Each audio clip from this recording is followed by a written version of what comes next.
जय जय बीजेपी, जय जय सुरेश गोपी, वंदे मातरम।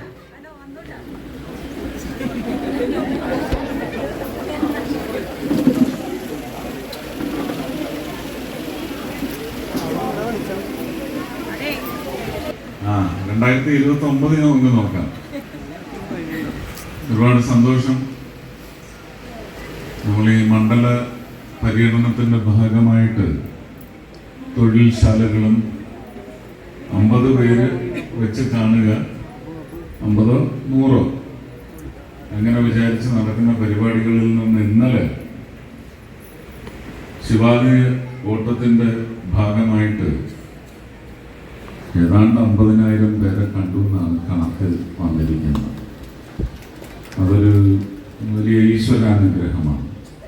ഇലക്ഷൻ പ്രചരണത്തിനിടയ്ക്ക് ഈശ്വരീയ പ്രവർത്തനങ്ങൾക്കിടയ്ക്ക് നമുക്കറിയാം. ഇന്നലെ അതുകൊണ്ട് തന്നെ ഞാൻ ആരോടും വോട്ട് ചോദിച്ചിട്ടില്ല, വോട്ട് ചെയ്യണം, വിജയിപ്പിക്കണം എന്നും പറഞ്ഞിട്ടില്ല. ആ ശിവാലയ ഓട്ടത്തിനിടയ്ക്കുള്ള ചില സഭ ചേരലുകൾ ഉണ്ടായിട്ടുണ്ട്. അവിടെ മാത്രം വിജയിക്കാൻ പ്രാർത്ഥിക്കണം എന്ന് പറഞ്ഞിട്ടുണ്ട്. ഇന്നലെ പോയ പള്ളിയിലെ അച്ഛന്മാരോട് വോട്ട് ചോദിച്ചിട്ടില്ല, പ്രാർത്ഥിക്കണമെന്നായി പറഞ്ഞിട്ടുണ്ട്. വോട്ട് അഭ്യർത്ഥിക്കുന്നത് ഒരു പ്രാർത്ഥനയാവണം. പ്രാർത്ഥന എന്ന് പറയുമ്പോൾ നമുക്ക് തിരിച്ച് ഉത്തരവാദിത്വം അത്രയും കൂടും. വോട്ട് അഭ്യർത്ഥന എന്ന് പറയുന്നത് ആവശ്യപ്പെടലാവുന്നിടത്താണ് ഉത്തരവാദിത്വം പിന്നെ നിർവഹണ ബുദ്ധിയിൽ കാണാറുള്ളത്. അപ്പൊ ഞാൻ പ്രാർത്ഥിക്കുക, വിജയിപ്പിക്കണം, ഗംഭീര ഭൂരിപക്ഷത്തിൽ വിജയിപ്പിക്കണമേ എന്ന് ഞാൻ പ്രാർത്ഥിക്കുന്നു. കഴിഞ്ഞ 5 വർഷത്തെ പോരായ്മ എന്തൊക്കെ മാറ്റങ്ങളാണ് കൊണ്ടുവരുന്നതെന്നുള്ളത് എല്ലാവർക്കും മനസ്സിലായി കാണും അല്ലേ? ആളവരെ മാറ്റുക. പക്ഷെ അതൊന്നും ഒരിക്കലും പരിഹാരമാവുമെന്ന് ഞാൻ വിശ്വസിക്കുന്നില്ല. കഴിഞ്ഞ 5 വർഷം നിങ്ങൾ ഏൽപ്പിച്ച നിങ്ങളുടെ 5 വർഷത്തെ ജീവിതം, അതിന് നിങ്ങൾക്ക് ലഭിക്കാത്ത അല്ലെങ്കിൽ നിങ്ങൾക്ക് ലഭിച്ച നിരുത്തരവാദപരമായ പ്രവൃത്തിയിലൂടെയുള്ള ഒരു അവഹേളനം അതേതായാലും ഉണ്ടാവില്ല. 5 വർഷം എന്നെ ഏൽപ്പിച്ചാൽ തൃശ്ശൂരിൽ ഞാൻ ഒതുങ്ങില്ല എന്നൊരു വാക്ക് ഞാൻ തരാം.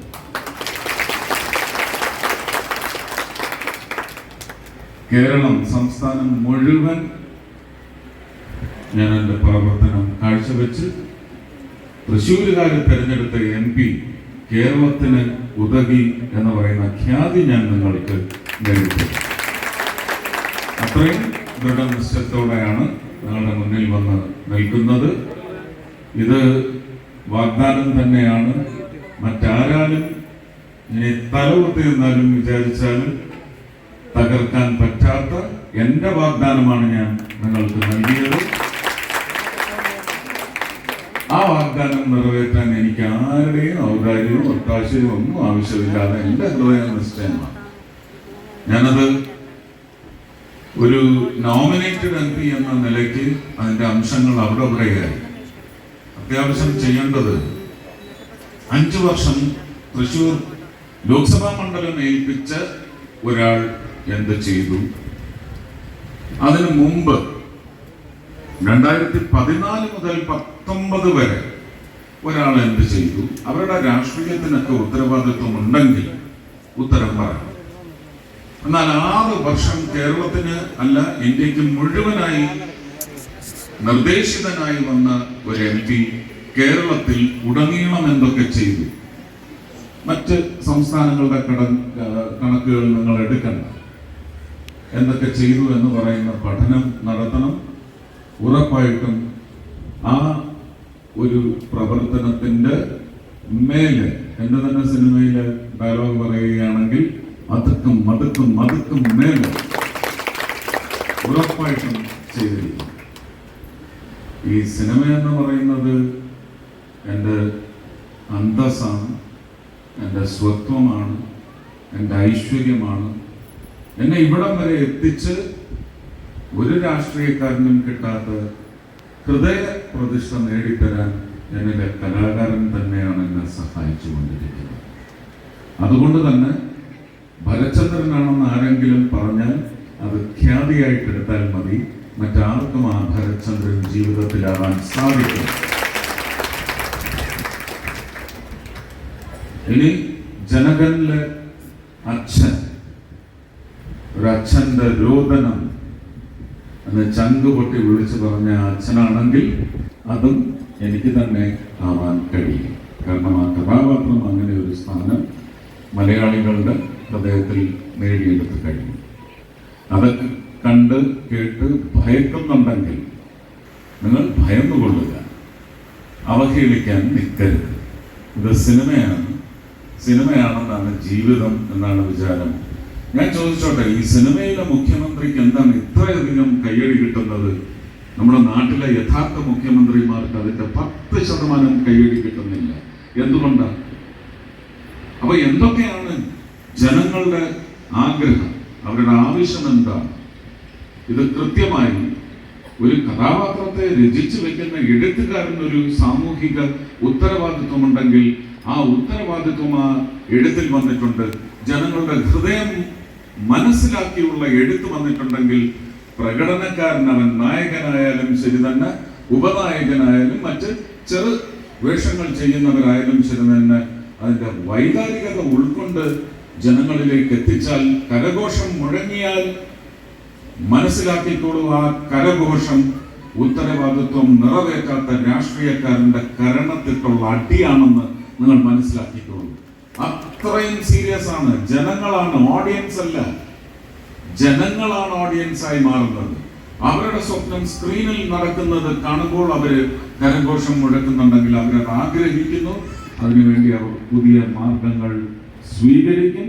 ആ സ്വീകരിക്കുന്ന കാലഘട്ടത്തിലേക്കാണ് രാഷ്ട്രീയം മാറി സഞ്ചരിച്ചു കൊണ്ടിരിക്കുന്നത് എന്ന് പറയുന്നത് എനിക്ക് ഒരുപാട് ആത്മധൈര്യം പകർന്ന് നൽകുന്നുണ്ട്.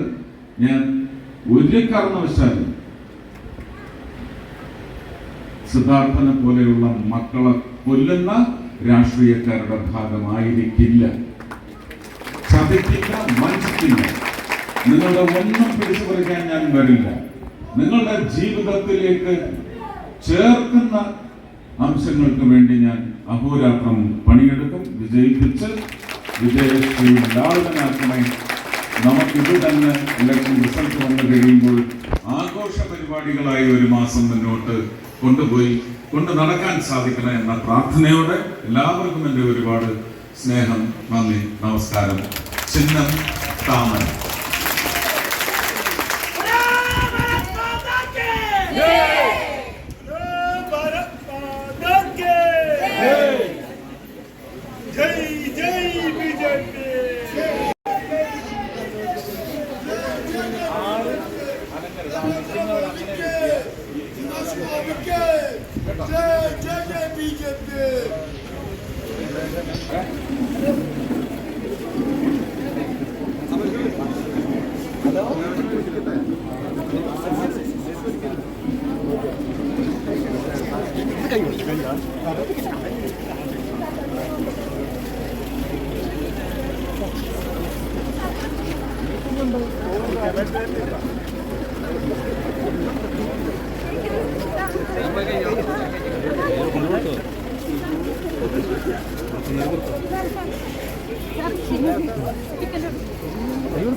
MLA മുഖ്യമന്ത്രി പിണറായി വിജയനെ കാണാം കേട്ടോ. അത് അവരുടെ കയ്യിൽ ഇരിക്കുന്ന കാര്യമാണ്. ഞങ്ങളുടെ കയ്യിലോട്ട് തന്നാൽ ഞങ്ങൾ ചെയ്യും കേട്ടോ. ഇതൊക്കെ ആ മാത്ര വണ്ണിന് അയച്ചു കൊടുത്തിട്ടിടാൻ പറ, ചങ്കൂറ്റുണ്ടെങ്കിൽ.